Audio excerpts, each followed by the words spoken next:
ఈ వారం మన పాఠం ముల్లోకాలలో మహాభయంకరుడు. ముల్లోకాలు అంటే బైబిల్ తెలిసిన ఎవరైనా అసలుగా ఈ విశ్వంలో ఎన్ని లోకాలు ఉన్నాయి, ఎక్కడ జనాలు కానీ ఆత్మలు కానీ మొత్తం ఎక్కడ ఉంటాయి అంటే టోటల్ ఇన్ఫర్మేషన్ బైబిల్ తెలుసుకున్న వాళ్ళకి తెలుసు. ఎన్ని లోకాలు ఉన్నాయి? ముల్లోకాలు అంటే 3 లోకాలు. పైన పరలోకము, మధ్యలో మనం ఉన్న ఈ భూలోకము, కింద పాతాళ లోకం. ఇవే లోకాలు, ఇంకేవి లేవు. జనాలకి తెలియక 7 లోకాలు లేదంటే ఎన్నో లోకాలు అని రకరకాల చెప్తుంటారు. వాటి పేరు తెలీదు, అవి ఎక్కడ ఉంటాయో చెప్పలేరు, క్లారిటీ లేదు. 3 కోటి దేవతలు విన్నారే పదం, దేవుళ్ళు, 3 కోటి దేవుళ్ళు. 3 కోటి అంటే 3 కోట్లు అని. మనకి ఎంతమంది దేవుళ్ళు? ఒకడే దేవుడు, యెహోవా దేవుడు, తర్వాత కుమారుడైన దేవుడు యేసుక్రీస్తు వారు, తర్వాత పరిశుద్ధాత్మ దేవుడు. ఆ పెద్ద ఆయన పేరు యెహోవా, 2 ఆయన పేరు యేసుక్రీస్తు, 3 ఆయన పేరు ఆయన పరిశుద్ధాత్మ. పేరు కదా, అది క్యారెక్టర్, పరిశుద్ధుడు. ఆ తర్వాత ఎంతమంది మనుషులు వచ్చారు, ప్రకృతి ఎలా వచ్చింది అంతా మనకు తెలుసు. 3 కోటి దేవతలని నమ్ముతున్నారు కదా, పేర్లు చెప్పమంటే మన దేవుళ్ళ పేర్లు చెప్పేసాం, ఎంతమందో చెప్పేసాం. 3 కోట్ల మంది పేర్లు చెప్పమంటే చెప్తారు? అసలు ఉంటాయా? అంటే కథలు, మాట అనేయడానికి ఈజీ తప్ప నిజా నిర్ధారణలో ఈ తేలం పేర్లే చెప్పలేరు అసలు. అంటే మనది క్లారిటీగా ఉంటుంది. ఏ స్వప్నలోకాల సౌందర్య రాశి అని పేరుకి పాట కట్టాడు. అంటే ఏ స్వప్నలోకంలో ఉందో కానీ సౌందర్య రాశి అని. ఇవన్నీ మాట్లాడుకోవడానికి ఉపయోగపడతాయి తప్ప వాస్తవం ఏంటంటే 3 లోకాలు. 1 పరలోకము, 2 భూలోకము, 3 పాతాళ లోకం.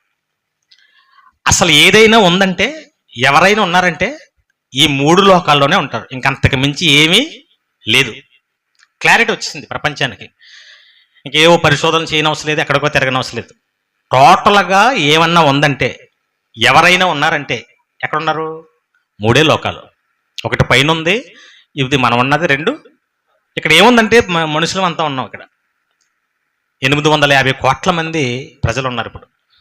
అలాగే కనబడని దెయ్యం కూడా, దానికి సంబంధించిన బ్యాచ్ కూడా ఎక్కడ ఉంది? ఈ భూమి మీదే ఉంది. పాతాళ లోకంలో ఎవరున్నారు?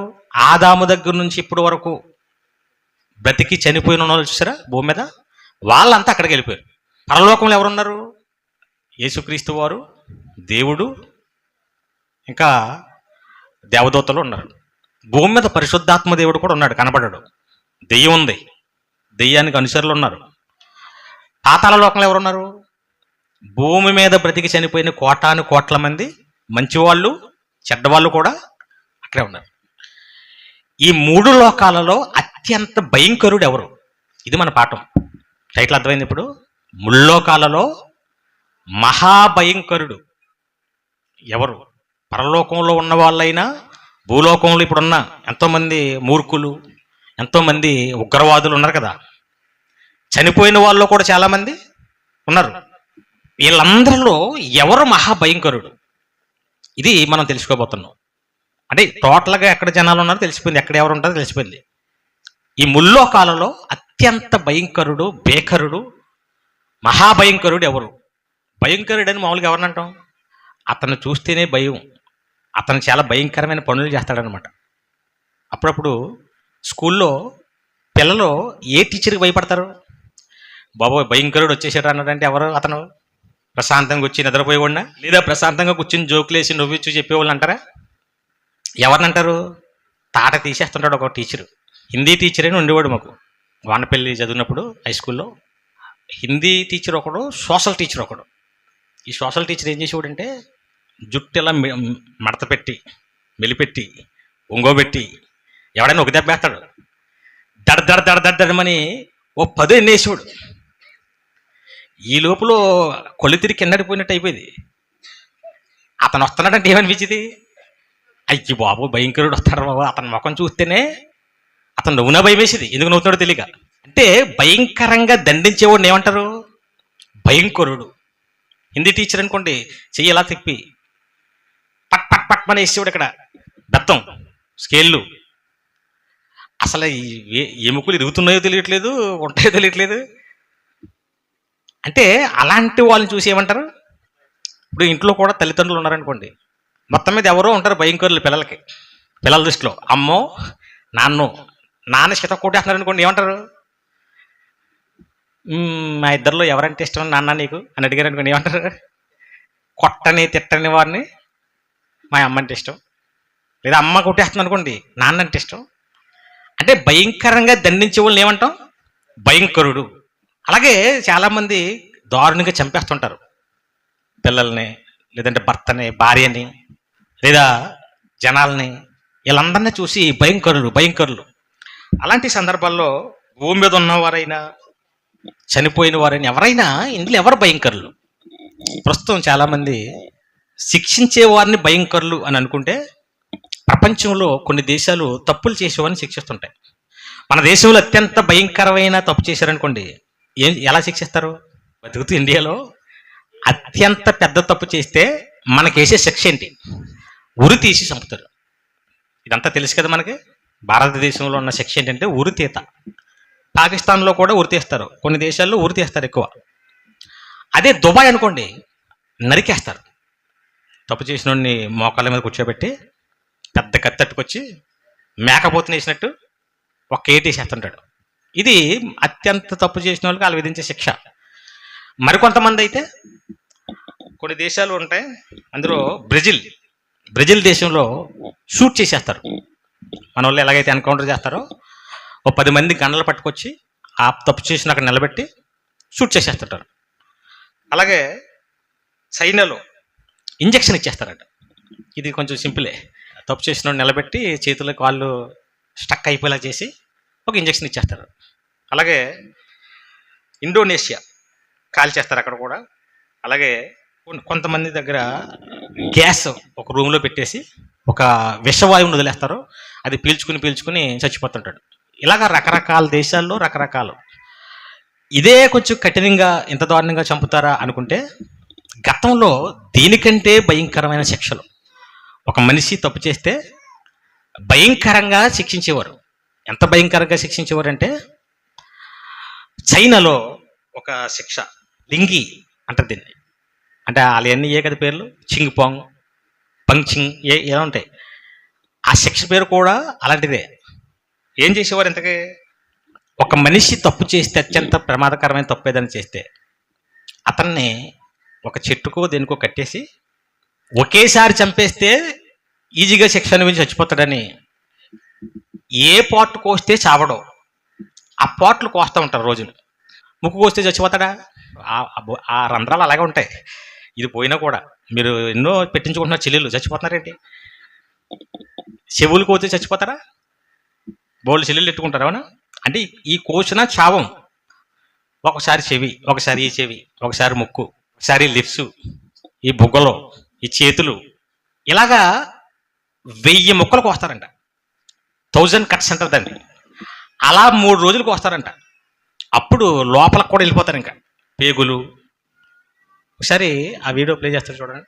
భయంకరమైన శిక్షల్లో కొన్నింటి గురించి ఈ వీడియోలో తెలుసుకుందాం. ముందుగా లింగ్ చి. ఈ శిక్షను చైనాలో ఎక్కువగా ఉపయోగించేవారు. చైనాలోని సాంగ్ డైనస్టీలోని 900 సంవత్సరం నుండి 1900 సంవత్సరం వరకు ఈ శిక్షను విధించేవారు. పబ్లిక్ ప్లేస్లో అందరి ముందు ఒక చెక్క దిమ్మకు నిందితుడిని కట్టేసి ఒక చాకుతో బాడీని చిన్న చిన్న ముక్కలుగా కోస్తారు. ముందుగా ముక్కు, నాలుక, చెవి, వేళ్ళు, కాళ్ళు, చేతులు, తొడలు, అంటే ఏ భాగంలో అవయవాలను కోసినా ప్రాణం పోదో ఆ ప్లేస్లోని పార్ట్స్ని చిన్న చిన్న పీసులుగా కట్ చేసేవారు. తర్వాత బాడీలోని గుండె, లివర్, ఇలా ఒక్కొక్క అవయవాన్ని పీకేయడం చేస్తారు. ఇంకా అప్పటికి ఆ వ్యక్తి బ్రతికే ఉంటే చివరగా గొంతు కోసి చంపేవారు. ఈ ప్రాసెస్ మొత్తం 3 రోజులు సాగేది. అలా ఈ 3 రోజుల్లో సుమారుగా 3600 సార్లు బాడీని కట్ చేసేవారు. అందుకే ఈ పద్ధతిని డెత్ బై 1000 కట్స్ అని కూడా అంటారు. ఇదంతా చేసిన తర్వాత మిగిలిన ప్రజల్లో తప్పు చేయడానికి భయం కలిగేలా ఆ మృతదేహాన్ని బహిరంగంగా ప్రదర్శన కోసం ఊరేగించేవారు. ఒక్కొక్కసారి నిందితుడి కుటుంబ సభ్యులు శిక్షను అమలు చేసే వ్యక్తి ఎవరైతే ఉంటారో, అంటే ఎవరైతే బాడీని కట్ చేసే వ్యక్తి ఉంటారో వాళ్ళకి త్వరగా ఆ వ్యక్తిని చనిపోయేలా ముందే గొంతు కోసేయమని లంచం ఇచ్చేవారంటే అర్థం చేసుకోండి ఆ శిక్ష ఎంత భయంకరంగా ఉంటుందో. 3 రోజులు కోయకండి, ఒకేసారి గొంతు కోసేయండి. ఈ 3 రోజులు నరకయాతన అనుభవించలేడు. ఎలాంటి శిక్ష ఇది? అత్యంత భయంకరమైన. అంటే ఆ చైనా వాళ్ళు ఎంత భయంకరంగా ఆలోచించారు చూడండి. ఇంకా చేసిన తర్వాత ఎవడన్నా తప్పు చేయాలనుకుంటాడా అనే ఉద్దేశంతో చేసిన శిక్షది.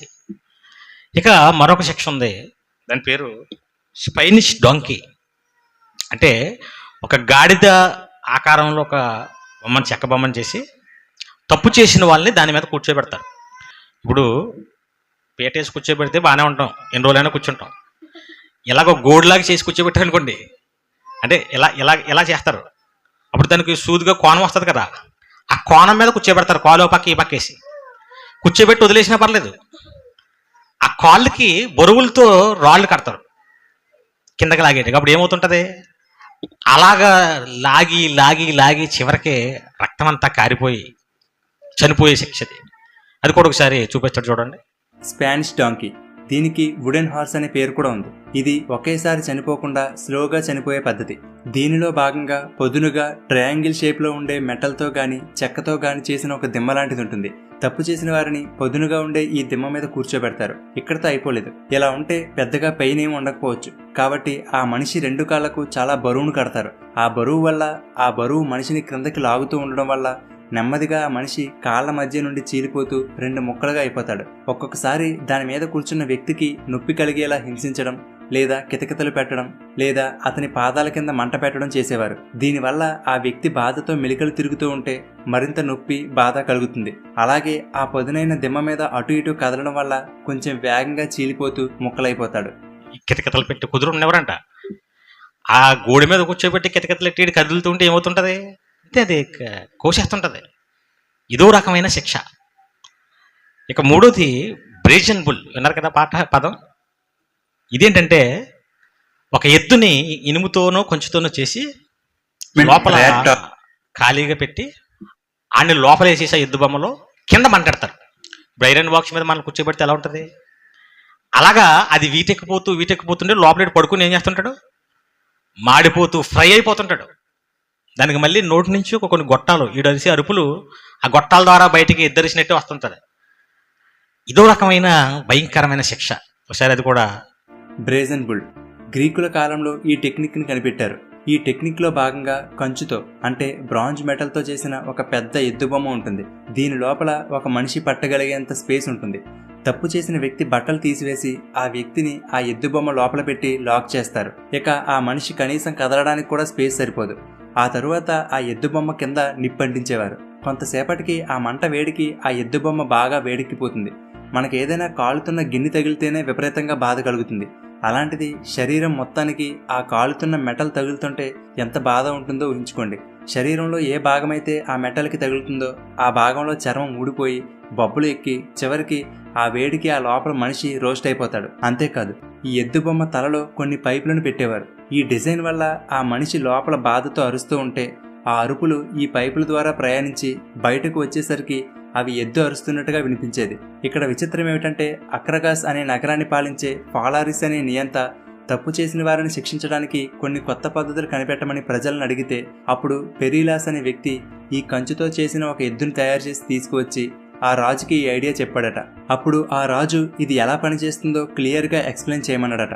అప్పుడు ఆ ఎద్దుని తయారు చేసి ఐడియా చెప్పిన వ్యక్తి ఆ ఎద్దు లోపలికి వెళ్ళి ఎక్స్ప్లెయిన్ చేస్తున్న టైంలో ఆ రాజు బయట నుండి డోర్ క్లోజ్ చేయమని చెప్పి ఆ ఎద్దు కింద మంట పెట్టారు.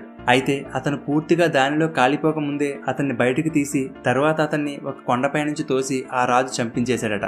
ఆ విధంగా తాను తయారు చేసిన బ్రేజన్ బుల్ మొదటి బాధితుడు కూడా ఆ వ్యక్తే అయ్యాడు. ఒక మనిషిని శిక్షించడానికి ఎంత భయంకరంగా ఆలోచిస్తున్నారు చూడండి. ఆ ప్లాన్ ఎవడిచ్చాడంట, ఆడే దాంట్లో ఫస్ట్ వేశారండి. అసలు ఇనుము వేడెక్కిపోతూ లోపల పడుకొని ఉండాలంటే ఎలా ఉంటుంది ఆలోచించుకోండి మామూలుగా. అలాగే ఎంతమందిని చంపుంటారు ఆ దేశంలో, ఎంతోమంది నేరస్తుల్ని అలాగే ఫ్రై చేసేసారన్నమాట. కొంచెంసేపు ఉండగలుగుతాం, ఏ పక్కకు తిరిగినా ఫ్రై అయిపోతుంటుంది. అసలు ఇంకా ఊహించుకుంటేనే భయంకరమైన శిక్షలు ఇంకా ఉన్నాయి. ఎడ్బాస్టియా చెప్పారు కదా, ఎడ్బెస్టియా అంటే తప్పు చేసిన వ్యక్తిని ఎప్పటి నుంచో ఆకలితో తిండి పెట్టకుండా ఉన్న పులులు, సింహాలు, క్రూర జంతువుల్ని ఆకలితో ఉంచి ఎప్పుడైతే ఇతను మరణశిక్షకి తగిన అర్హుడో అని తెలిసిందో ఒక అనౌన్స్మెంట్ చేస్తారు. క్రికెట్ జరుగుతుంది అన్నట్టు ఒక గ్రౌండ్లో ఈ జంతువుని వదులుతున్నాం, పలానోళ్ళని తిని చంపేస్తాయి అనగానే జనాలంతా క్రికెట్ చూడటానికి వచ్చినట్టు వచ్చేవారంట. ఇప్పుడు అతన్ని ఎలాగ చంపుకు తింటాయని అలాగా జనాల మధ్యలో వదిలేస్తే ఆ క్రూర జంతువుల మధ్యలో అది ఇంక ఇష్టం వచ్చినట్టు పీకేసి బతుకున్న వాడినే పరిగెత్తుకొచ్చి పీకేస్తే ఎలా ఉంటుంది పరిస్థితి?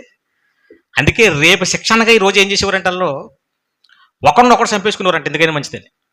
ఇప్పుడు ఇద్దరు ఖైదీలు ఉన్నారనుకోండి, నువ్వు నన్ను చంపేరా నేను నిన్ను చంపేస్తాను, అక్కడికి వెళ్ళి ఆ క్రూర మొగాల చేత చచ్చిపోయే కంటే లేదా గుడ్డ మొక్కలు నోట్లో పెట్టేసుకుని చచ్చిపోవటం. అది కూడా ఒకసారి ప్లే చేయి.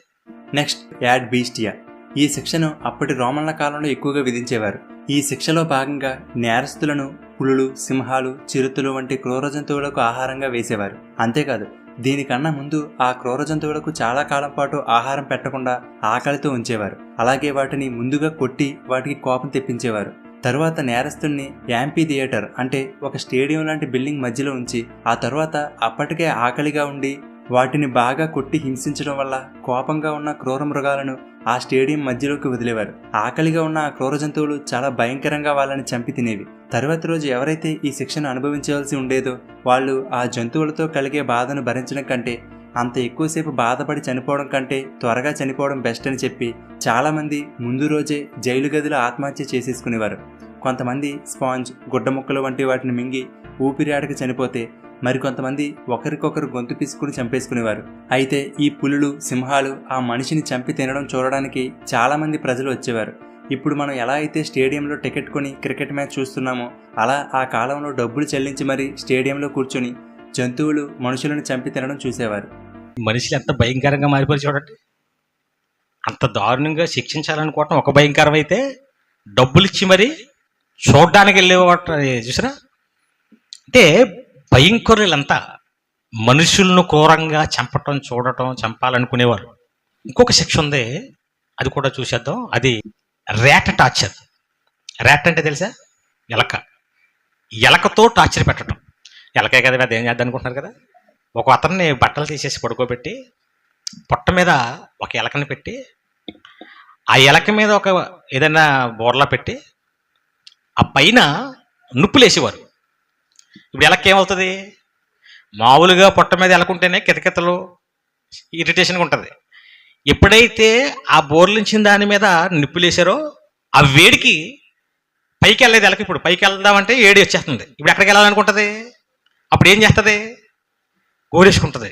ఈ ఎలక మట్టిని కోరుకుని వెళ్ళిపోయినట్టు ఇప్పుడు బతుకుండగా ఒక ఎలక ఇలా కోరేసి లోపలికి వెళ్ళిపోతే ఆ లోపలికి వెళ్ళిపోయిన తర్వాత ఏమో అవయవాలు తినేస్తుంటుంది. ఇవన్నీ తెలుస్తుంటాయి. ఇలాగ శిక్షించేవారంట. ఇది ఎంత భయంకరం. పోతే నెక్స్ట్ పనిష్మెంట్ ర్యాట్ టార్చర్. తమకు అనుకూలంగా లేని పరిస్థితుల నుండి తప్పించుకోవడానికి ఎలుకలు ఏమైనా చేయగలవు. ఈ టెక్నిక్ని పూర్వం రోమన్లు తప్పు చేసే వాళ్ళని శిక్షించడానికి ఉపయోగించేవారు. అది ఎలా అంటే ముందుగా నిందితుడిని కదలకుండా కాళ్ళు చేతులు కట్టేస్తారు. తప్పు చేసిన వాళ్ళ పైన చొక్కా తీసివేసి వాళ్ళ పొట్ట మీద ఒక బకెట్ లాంటిది పెట్టి దానిలో ఎలకలు నుంచేవారు. అప్పుడు ఎలకలు అటు ఇటు తిరగడం వల్ల కొంచెం కితకితలు రావడం లేదా అవి చిన్నగా కొరికితే బాధ కలగడం జరిగేది. అయితే ఇక్కడతో అయిపోలేదు. ఆ బకెట్ మీద ఎర్రగా కాలుతున్న నిప్పులు ఉంచేవారు. దాంతో ఆ బకెట్ వేడెక్కి ఆ నిప్పుల సెగ లోపల ఉన్న ఎలకలకు తాకేది. దాంతో ఆ పైనుండి వస్తున్న వేడిని తట్టుకోలేక ఎలుకలు తప్పించుకోవడానికి వేరే మార్గం లేక ఆ నిందితుడి పొట్ట మీద చర్మాన్ని ముక్కలు ముక్కలుగా కొరికి చీల్చుకుంటూ అతడి శరీరంలోకి వెళ్ళిపోయేవి. అంతేకాదు, శరీరం లోపలికి వెళ్ళిన ఎలుకలు శరీరంలోని ఒక్కొక్క అవయవాన్ని తినేస్తూ ఉంటాయి. బ్రతికి ఉండగానే ఎలుకలు శరీరాన్ని కొరుకు తింటూ ఉంటే ఎంత పెయిన్ ఉంటుందో కదా. ఒకవేళ ఈ శిక్షను కూడా తట్టుకుని ఆ వ్యక్తి బ్రతికితే ఆ వేడివేడి నిప్పులను ఆల్రెడీ ఎలుకలు తొలిచేసిన గాయం గుండా అతని శరీరంలో వేసేవారట. ఈ శిక్షను ముఖ్యంగా సమాచారాన్ని రాబట్టడం కోసం చేసే ఇంట్రాగేషన్లో కూడా ఉపయోగించేవారు. వాస్తవంగా జరిగిన సందర్భాలు ఎంత భయంకరంగా ఆలోచించినా చూడండి మనుషులు ఒక వ్యక్తిని చంపడానికి. చివరిగా దీనికంటే భయంకరం ఒకటి ఉంది, స్కిన్నింగ్ ఫ్లయింగ్ అని. అంటే తప్పు చేసిన ఒక వ్యక్తిని మనకు ఉడును దొరికింది అనుకోండి, ఏం చేస్తారు? ముందే గుర్తొచ్చి తోలు చేయటం. మేకని ఏం చేస్తారు? కోడిని కూడా స్కిన్లెస్. మనిషిని కూడా చర్మాన్ని వాళ్ళు చేసే శిక్ష. బతుకున్న మనిషికి ఏం చేస్తారు? ఇప్పుడు చర్మాన్ని తల నుంచి అరికాలు వరకు ఆ బ్లేడులతో ఒలిచేస్తుంటారు. ఆ ఒలిచేసిన తర్వాత అసలు మామూలుగా ఒక గోరు దగ్గర అలా చిన్న స్కిన్ పైకి వెళ్తే ఏమనిపిస్తుంది మనకి? అసలు తిండి తినలేము, భరించలేము. అలాంటిది ఒళ్ళంతా ఒలిచేస్తే ఆ ఒలిచేసిన దాని మీద ఏమవుతాయి? ఈగలు. ఎందుకంటే బ్లడ్ వచ్చేస్తుంటుంది కదా, రకరకాల పుండ్లు వచ్చేస్తాయి, ఇంకా బ్యాక్టీరియా అంతా చేరిపోతుంటుంది. ఇలాగ చర్మం ఒలిచేసి వదిలేస్తారు. ఇంకా అతను ఏం చేస్తాడు, అది చివరికి అది కూడా చూద్దాం. నెక్స్ట్ స్కిన్నింగ్ లేదా ఫ్లేయింగ్ అంటే బ్రతికి ఉండగానే పూర్తిగా చర్మాన్ని ఒలిచేయడం. చైనాలోని మింగ్ డైనస్టీలో మొదటిసారిగా ఈ శిక్షను ప్రవేశపెట్టారు. మనకి ఏదైనా గాయమయ్యి చిన్నగా చర్మం లేస్తేనే ఎంతో బాధగా ఉంటుంది. అలాంటిది బ్రతికుండగానే బాడీ మీద ఉన్న పూర్తి చర్మాన్ని పీకడం అంటే ఎంత బాధ ఉంటుందో అర్థం చేసుకోవచ్చు. అందులోనూ బాడీ నుండి చర్మాన్ని తీయడం అంత ఈజీ కాదు. స్కిన్ అనేది మజిల్స్కి నరాలకి అంటిపెట్టుకుని ఉంటుంది. అంత ఈజీగా ఊడిరాదు. అందుకే చర్మాన్ని ఈజీగా పీకడం కోసం తప్పు చేసిన వ్యక్తిని బట్టలు విప్పి కొంతకాలం పాటు ఎండలో ఉంచేవారు, లేదా ఉడుకుతున్న నీటిలో ఆ వ్యక్తిని ఉంచేవారు. దీనివల్ల చర్మం కొద్దిగా ఉబ్బి పీకడానికి ఈజీగా ఉండేది. ముందుగా కాళ్ళు చేతులు కట్టేసి శరీరంలో ఏదో ఒక భాగం నుండి మొదలుపెట్టి మెల్లగా మొత్తం శరీరం అంతా చర్మాన్ని ఒలిచేసేవారు. దీనివల్ల ఆ వ్యక్తిలోని బ్లడ్ అంతా మెల్లమెల్లగా పోతుంది. అంతేకాదు, మన చర్మం అనేది బయట ఉండే బ్యాక్టీరియా, వైరస్ వంటి వాటిని లోపలికి రాకుండా మనల్ని ప్రొటెక్ట్ చేస్తుంది. కానీ ఇలా చర్మం పీకేయడం వల్ల ఇన్ఫెక్షన్ సోకి అది మరింత బాధ కలిగిస్తుంది. అలాగే చర్మం లేకపోవడం వల్ల ఈగలు, పురుగులు వంటివి బాడీని తినేస్తూ ఉంటాయి.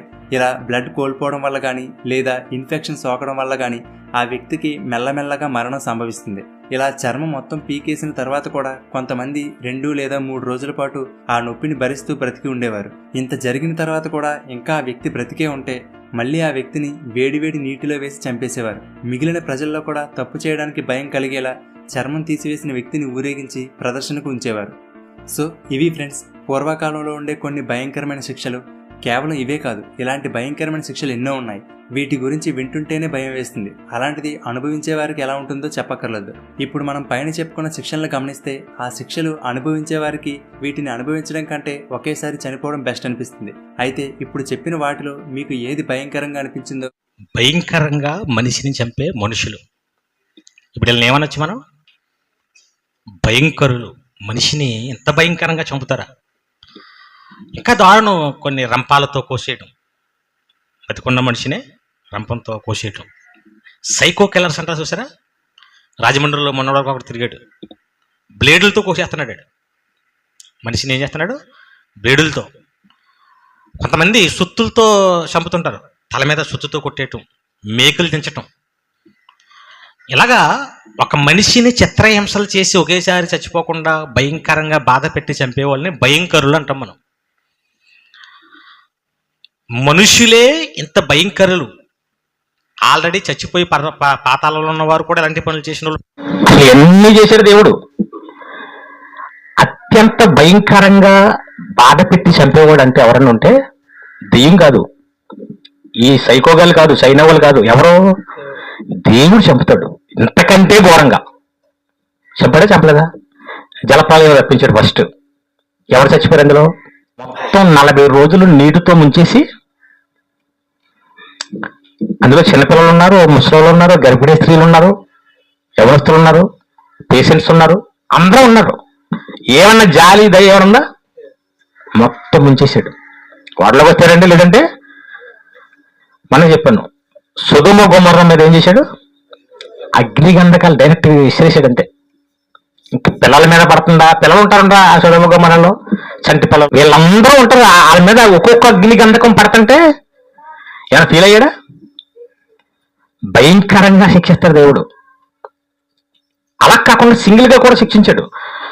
సంఖ్యాకాండము ఒకసారి దేవుడు ఎలాగా శిక్షిస్తాడో చూద్దాం. సంఖ్యాకాండము 15వ అధ్యాయం 32వ వచనం. సంఖ్యాకాండము 15వ అధ్యాయం 32వ వచనం. ఇశ్రాయేలీలు అరణ్యములో ఉన్నప్పుడు ఒకడు విశ్రాంతి దినమున కట్టెలు ఏరుట చూచిరి. వాడు కట్టెలు ఏరుట చూచిన వారు మోసే యొద్దకును అహరోను యొద్దకును సర్వ సమాజం వద్దకును వానిని తీసుకుని వచ్చిరి. వానికి ఏమి చేయవలనో అది విశదపరచబడలేదు గనుక వానిని కావలిలో ఉంచిరి. తరువాత యెహోవా మరణ శిక్ష నందవలను. ఎలా మరణ శిక్ష అందాలి? ఇప్పుడు సర్వ సమాజము ఊరికి బయటకు తీసుకెళ్లిపోయాడని రాళ్లతో వాడిని కొట్టి చంపవలను.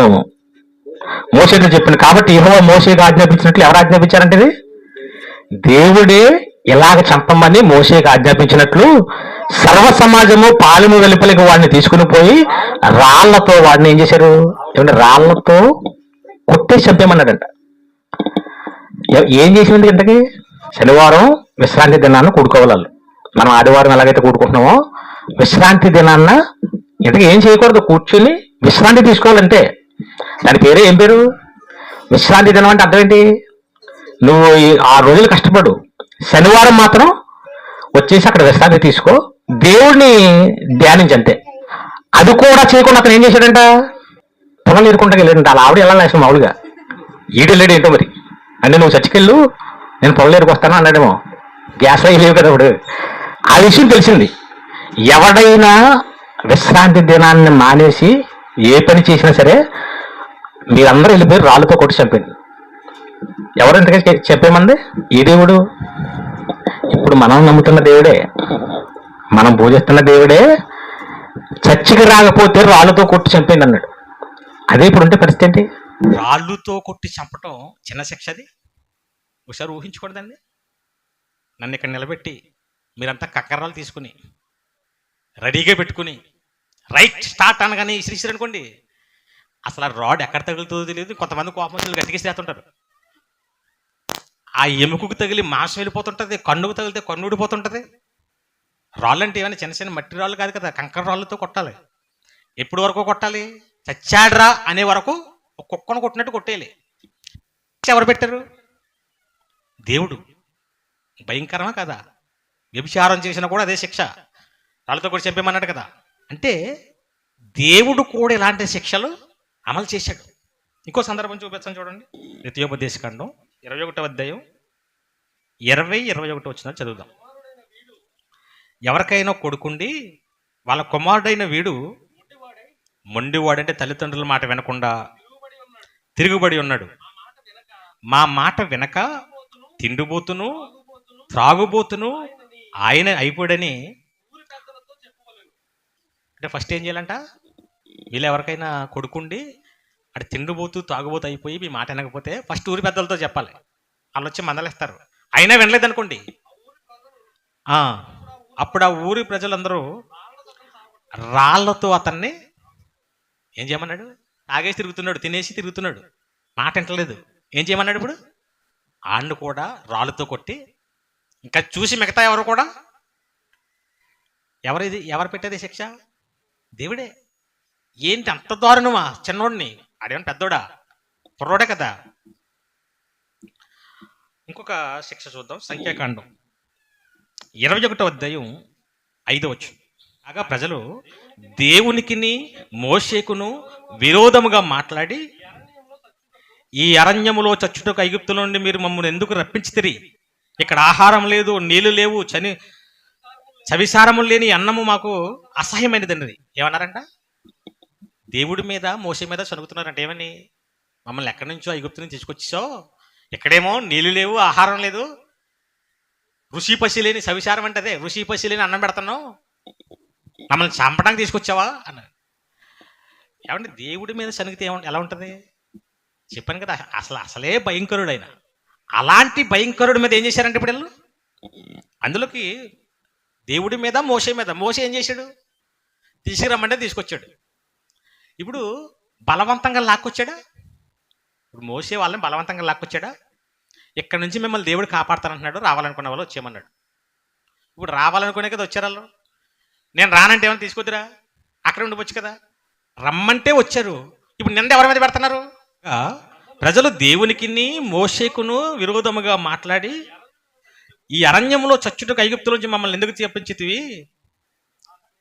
ఇక్కడ ఆహారం లేదు, నీళ్లు లేవు, చవిసారం లేని అన్నం మాకు అసహ్యమైనదండి. అందుకు యెహోవా ప్రజలలోనికి తాపకరములైన సర్పములను పంపిన, అవి ప్రజలను కరువుగా ఇజ్రాయేలీయులు అనేకులు.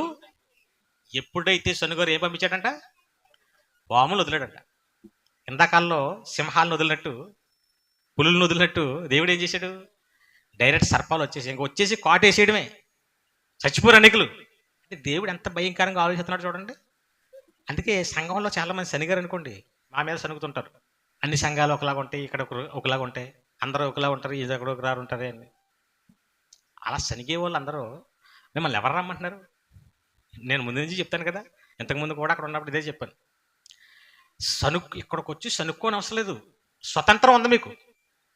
మాకు ఎక్కడ నచ్చట్లేదు, ఈ పద్ధతులు నచ్చట్లేదు, ఈ వ్యవహారం, ఈ వాక్యం నచ్చట్లేదు అన్నారు, ఏం చేయాలి?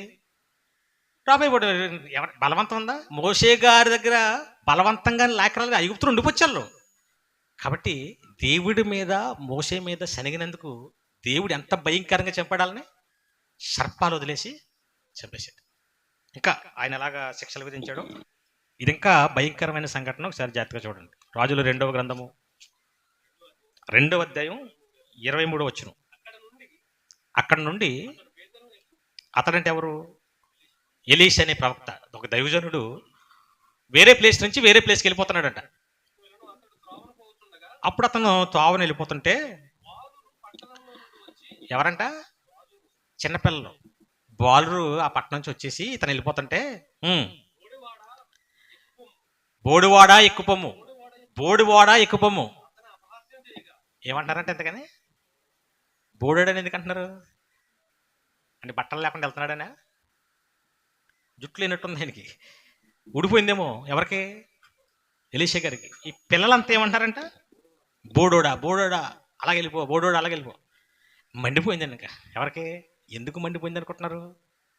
ఒక దైవజనుడిని ఇలాగ అంటున్నారంటే వీళ్ళ పిల్లలకి వీళ్ళ తల్లిదండ్రులు ఏం నేర్పించారు? ఇంకా అదేనా? ఇప్పుడు రెస్పెక్ట్ ఇవ్వాలి కదా, నేర్పించలేదు. కామెడీ చేశారు. అపహాస్యం అంటే కామెడీ చేస్తున్నారంట. ఎప్పుడైతే దైవజనుడిని అపహాస్యం చేశారో, కామెడీ చేశారో మండింది. దేవుడికి ప్రార్థించాడు. ఓన్లే పిల్లలు కదా, ఉదయం ఎలీషా నువ్వు పెద్దోడు కదా, అవి పట్టించుకోక అన్నాడు దేవుడు.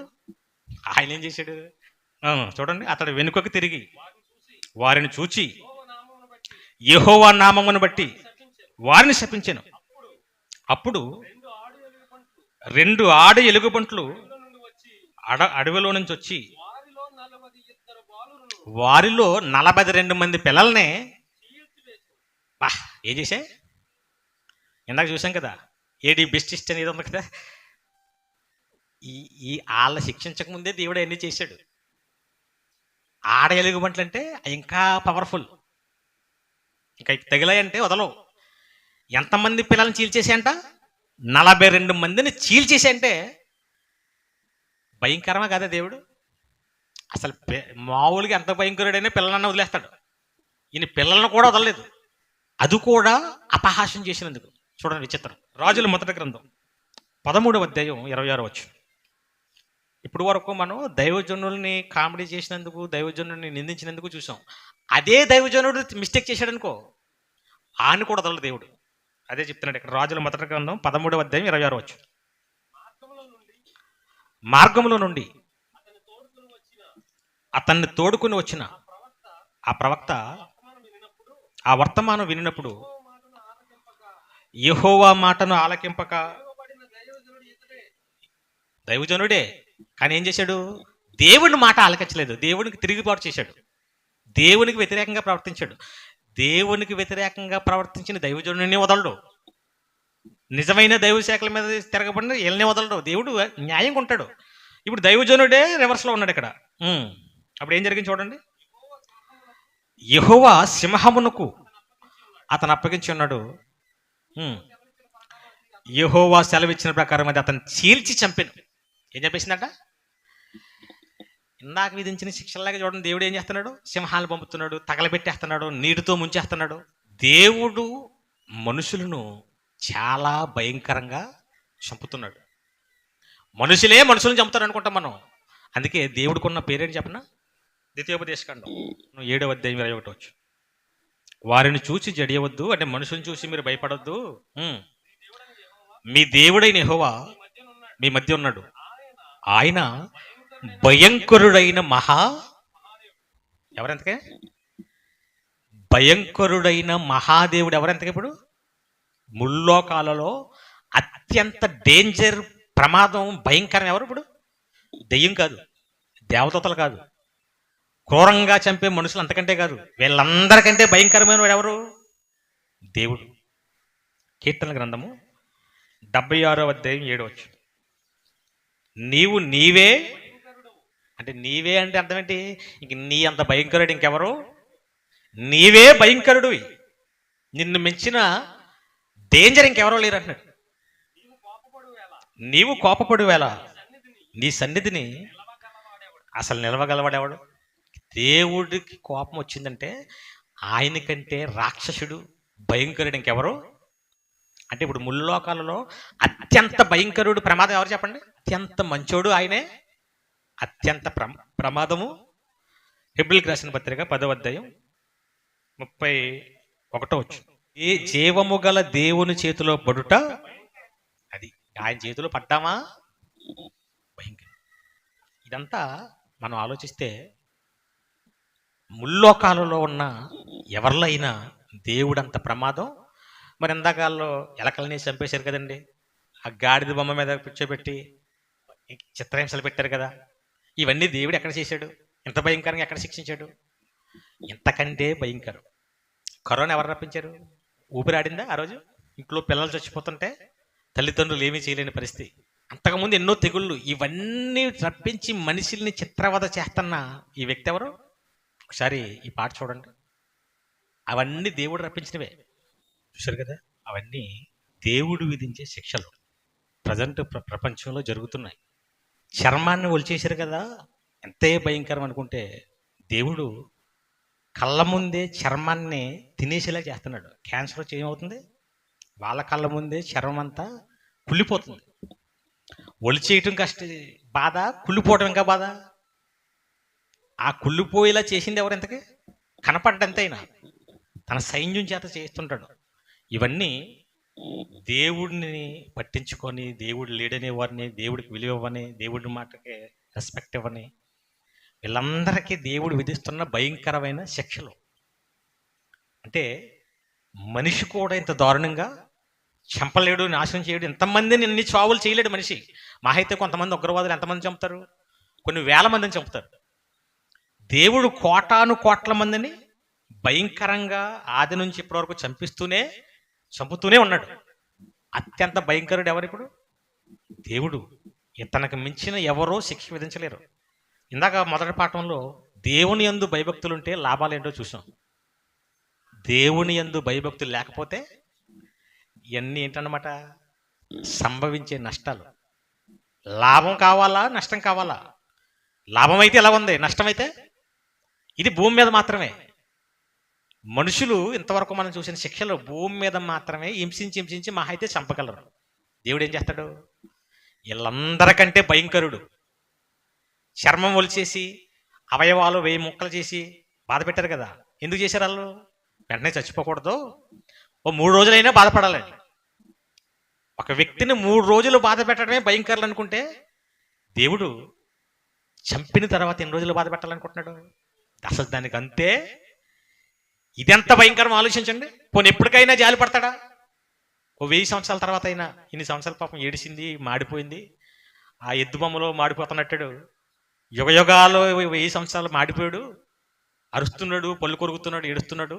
పోనీ జాలిపడి వదిలేస్తాడా? పోనీ 1,000,000 సంవత్సరాల తర్వాత ఆయన వదిలేస్తాడా? అగ్ని ఆరదు. అంటే ఎంతకంటే భయంకరంగా శిక్ష విధించే మనిషి ఉన్నాడా? దెయ్యం కూడా ఈ పని చేయలేదు. ఎవరు చేస్తారు ఈ పని? అందుకే యేసుక్రీస్తు వారు ఏం చెప్పారంటే, ఎవరికో భయపడతారు మీరు, ఎవరెవరికో భయపడతారు, ఏవో రోగాలకు భయపడతారు, ఏదో మనుషులకు భయపడతారు, దేనికో భయపడతారు. అసలు భయం అంటే భయపడాల్సింది ఎవరి కోసం అంటే, చివరిగా చూసి ముగించేద్దాం. లోక సువార్త 12వ అధ్యాయం 5వ వచనం. యేసుక్రీస్తు వారు చెప్తున్నారు చూడండి, ఎవరికి మీరు భయపడవలనో మీకు తెలియజేస్తున్నాను. చంపే వాళ్ళకి భయపడకండి. ఇళ్ళలో మహా అయితే ఊరేస్తారు, మహా అయితే చర్మం ఒలిచి చంపుతారు, మహా అయితే అవయవాలు కోస్తారు, లేదా కొద్ది రోజులు ఉడికించి అందులో పెట్టి చంపుతారు. కానీ చంపిన తర్వాతే లేం చేయలేరు. చంపిన తర్వాత నరకములో పడదోసి యుగయుగాలు కాల్చే శక్తి గలవానికి భయపడండి, ఆయనకే భయపడండి. అంటే దేవుడి కంటే డేంజరు, దేవుడి కంటే కఠినంగా శిక్షించే వారికి ఎవరు? ఎక్కడ? ముల్లోకాలలో ఎవరో లేరు. దేవదూతల్లో లేరు, దెయ్యాలలో లేరు, మనుషుల్లో లేరు, ఎవరో లేరు. ఎవరు? దేవుడే అత్యంత డేంజర్, ప్రమాదం. అలాంటి దేవుడికి మనుషులు భయపడుతున్నారా? దేనికి భయపడతాం మనం? ఉద్యోగం పోతుందేమని బాసుకి భయపడతారు, పని ఎవరేమని యజమానికి భయపడతారు, పదవి పోతుందేమని ఆ పై అధికారికి భయపడుతుంటారు, జనాలకు భయపడుతుంటారు. ఆరోగ్యం చెడిపోతుందేమని ఆరోగ్యం కోసం భయపడతారు. దొంగలు డబ్బెత్తుకుపోతారని దొంగలకు భయపడతారు, కుక్కలకు భయపడతారు, పులులకి సింహాలకు భయపడతారు. ఇవి మహా అయితే చంపగలరు అంతే. దేవుడు చంపకుండా చంపుతుంటాడు. అందుకే దేవుడికి మొదటి స్థానం ఇవ్వాలి. ముందు నుంచి మనం చెప్పే ప్రసంగాలు ఏంటి? చర్చ మానకూడదు, దేవుడి మాటలు పక్కన పెట్టకూడదు, నిర్లక్ష్యం చేయకూడదు. అవి నిర్లక్ష్యం చేస్తే గంటకు మించి ప్రమాదం ఏం లేదు. ఒకవేళ ఇవి పట్టించుకుంటే, మీరు భక్తిగా ఉంటే అంతకు మించి లాభం కూడా, యుగయుగాలు స్వర్గానికి వెళ్ళిపోతారు, నిత్య జీవం పొందుకుంటారు. అంత లాభం ఉంది. తేడా వస్తే అంతే నష్టం ఉంది. ఏమైనా అనుమానం ఉంది ఇందులో? ఎవరికైనా అనుమానం ఉంది ఇది అలాగంటారు? హిందువులు కొంతమంది గరుడ పురాణం అని ఒకటి ఉంటుంది. అందులో తప్పు చేసిన వాళ్ళకి శిక్షలని చెప్పి క్రిమి భోజనం, లుంబి పాకం, అపరశీతుడి సినిమాలు అన్నీ చూపిస్తుంటాడు. అంటే ఎద్దులతో తొక్కించటం, నూనెలు వేసి వేపేయటం, జలగల మీద వేసి రక్తం పీల్చేలాగా చేయటం క్రిమి భోజనం అంటది. ఇలాంటివన్నీ పెడుతుంటారు. ఇవన్నీ ఉన్నాయో లేవో తెలీదు, అసలు ఇదంతా బూటకం. కానీ ఆత్మ చూసారా, ఆత్మకి చావు లేదు.